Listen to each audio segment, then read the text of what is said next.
My name is Patrick McCabe. My delayed wisdom tooth extraction was incredibly painful, forcing me into a torturous 3-hour awake-sleep cycle just to manage the medication. My body was worn down, and I felt utterly detached from humanity, a creature operating on fragments of rest.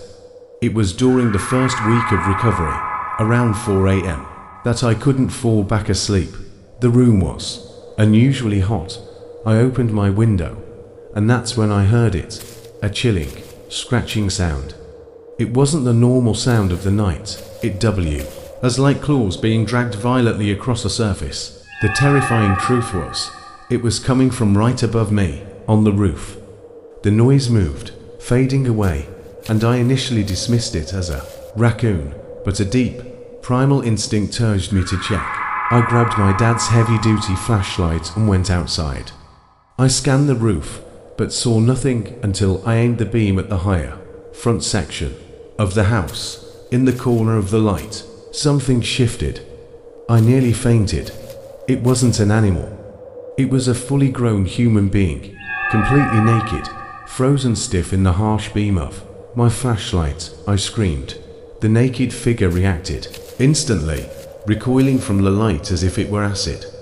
He moved with an absurd, unnatural speed, barefoot on the loose shingles.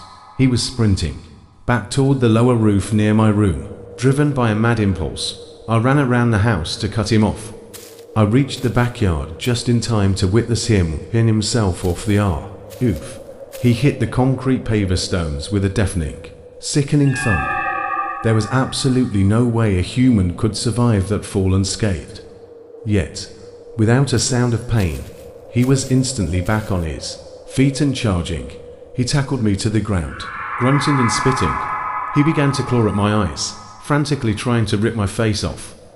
Blood poured down my face, and in that horrifying moment, I thought I was going to die. My father burst through the back door and managed to tear the psycho off me. Covered in my blood, the attacker broke free, scaled our backyard fence with effortless agility, and vanished into the deep, dark woods. The police were useless. Later, my dad confirmed the most disturbing detail. The person on the roof had been trying to dig into our attic, like a burrowing animal. To this day, the chilling question remains, who was that thing, and what was its terrifying intent? The dreadful night taps. My house has a peculiar design.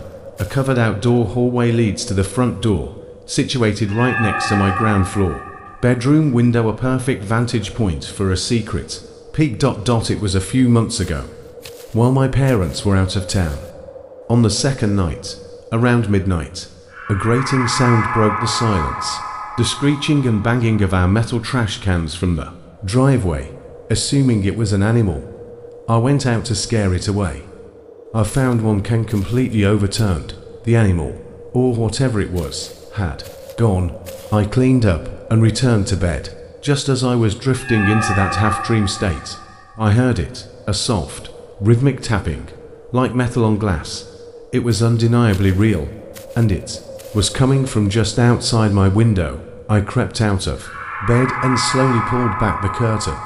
In the dim light, I saw the outline of a person standing at the front door, facing away, gently but persistently tapping on the glass. As I watched, the figure began to turn.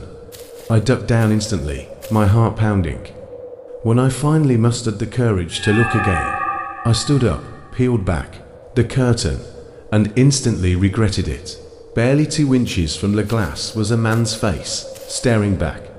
I screamed and recoiled. In that split-second image, I clearly saw his skin was shriveled and peeling, looking as if his face was melting away. The police found no evidence of entry. Everything was locked.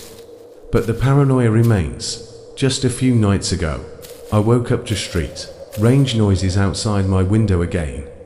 I know this was not a random vagrant. The man with the melting face is out there, and he knows where I sleep. The pounding door. I'm a single, mid-30s man who cherishes my freedom, even if it means keeping an erratic sleep schedule and often working past 3 a.m.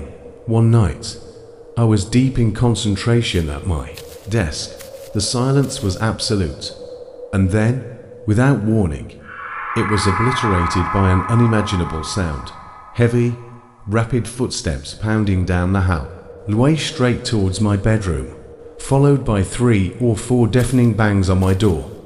The kind of impact that makes you think the door will splinter. I shot up, knee slamming the desk. I was frozen, eyes fixed on the door, dreading the moment it would burst open. But it never did. There was no sound of a retreat, just an oppressive, terrifying silence. I stood there, in a waking nightmare, convinced I had imagined it, yet knowing I hadn't.